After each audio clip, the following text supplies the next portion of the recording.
बिस्मिल्लाहिर्रहमानिर्रहीम। अस्सलाम वालेकुम। मैं हूं डॉक्टर कमर अब्बास। आप देख रहे हैं मेरा यूट्यूब चैनल डॉक्टर वेटनी क्लिनिक। जो दोस्त मेरे चैनल पे नए आए हैं उनसे रिक्वेस्ट है कि चैनल को सब्सक्राइब करें, लाइक और शेयर करें। आज मैं आपसे जानवरों की जो बीमारियां होती हैं, कुछ बीमारियां ऐसी होती हैं जो कि जानवरों से इंसानों को ट्रांसफ़र होती हैं और टेक्निकल टर्म में हम उसको कहते हैं जूनोटिक डिजीज़ेस। तो आज मैं आपको जूनोटिक डिजीज़ेस के बारे में अवेयरनेस देने जा रहा हूँ। आज मैं आपको बताऊंगा जो चंद कॉमन बीमारी हैं जूनोसिस।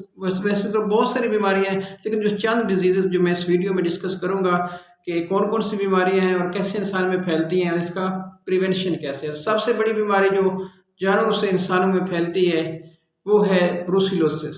ब्रूसिलोसिस ब्रूसिला एबॉर्टस एक बैक्टीरिया होता है, और जब आपका जानवर जो है आप अपनी पार्चुरेशन के आखिरी 3 मंथ के अंदर, जब प्रेग्नेंट होता है आखिरी 3 मंथ के अंदर अक्सर इसमें जो है जानवर वो अबॉर्शन कर जाता है, बच्चा फेंक देता है। तो ये जो बीमारी सिक्रीशंस होती हैं बच्चेदानी से, उससे इंसान में फैल सकती है।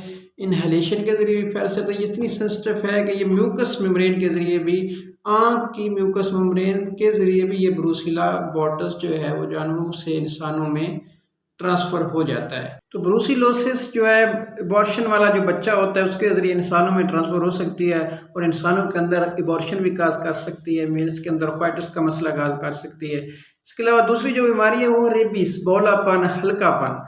अक्सर आपके जानवर में रेबीज हो जाती है, जानवर मैड हो जाता है। एक वायरल डिजीज़ है, और ये इसके फैलने का सबसे बुनियादी जो ज़रिया है वो है जानवर जब आपको बाइट करता है। स्पेशली डॉग्स जो हैं जब वो बाइट करते हैं तो उसकी सलावा के अंदर ये बीमारी के जरासीम मौजूद होते हैं, वहाँ से उसको पहुँचते हैं और फिर नर्व के ज़रिए दिमाग में पहुँचकर इंसानों में भी रेबीज काज कर सकते हैं। इस तरह जब गाय भैंस में रेबीज हो जाए तो उसके सलाइवा के ज़रिए, उसकी थूक के ज़रिए जो रेबीज का वायरस है वो फैलता है और इंसानों में रेबीज काज कर सकता है, और इसका कोई भी इलाज इस वक्त मौजूद नहीं है। एंथ्रेक्स की बीमारी है, तो ये भी जो है जानवरों के ज़रिए इंसानों में ट्रांसफ़र होती है, और इसमें जानवरों के अंदर सडन डेथ होती है। उसके जो नेचुरल ऑरिफिसेस हैं, जैसा कि उसका मुंह है, उसके नथने हैं, उसके जो रेक्टम है, उससे ब्लड आना शुरू हो जाता है। नेक्स्ट जो डिजीज़ है वो है कॉमो हेमरेजिक फीवर।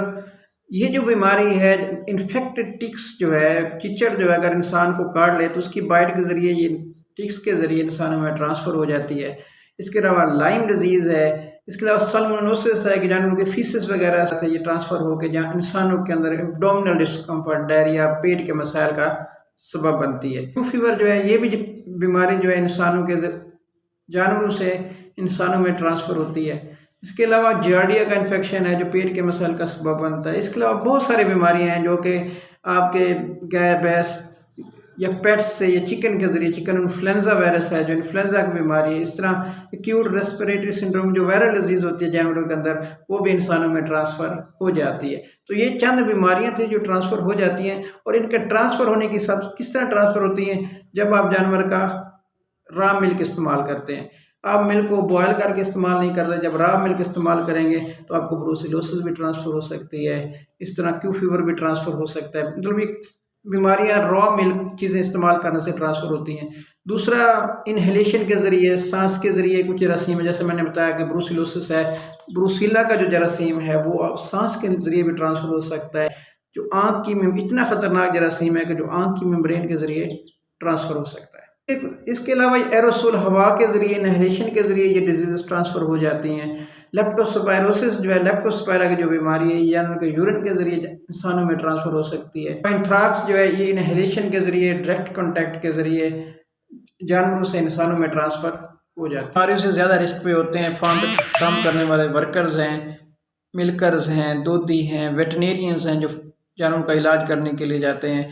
इस फील्ड से रिलेटेड कसाब्स जो हैं जो स्लॉटर हाउस में काम करते हैं, तो ये सारे लोग इससे इन्फेक्टेड होते हैं। तो हम इससे कैसे बच सकते हैं? तो सबसे पहले कि कोशिश करें कि जब भी आप जानवर से कांटेक्ट करें तो अपने हैंड्स को लाजमी वॉश करें। जानवरों को में काम करने के बाद अपने हाथों को वॉश करें। कसाब हज़रात जो हैं वो ग्लव्स का इस्तेमाल ज़रूरी बनाएं। उनके साथ काम कर रहे होते हैं तो कोशिश करें आपको स्क्रैच वगैरह ना आए। जानवर को आप हैंडल करें, ख़ासतौर पर जो वेट्स हैं या पैरा वेट्स हैं, वो ग्लव्स का इस्तेमाल ज़रूरी करें। ख़ासतौर पर डिस्टोके के अंदर लोग RFM के अंदर जे रुकने के केसेस के अंदर जो है वो इसको इस्तेमाल नहीं करते, और उससे ब्रूसिलोसिस के ख़तरात उनके अंदर बहुत ज़्यादा बढ़ जाते हैं।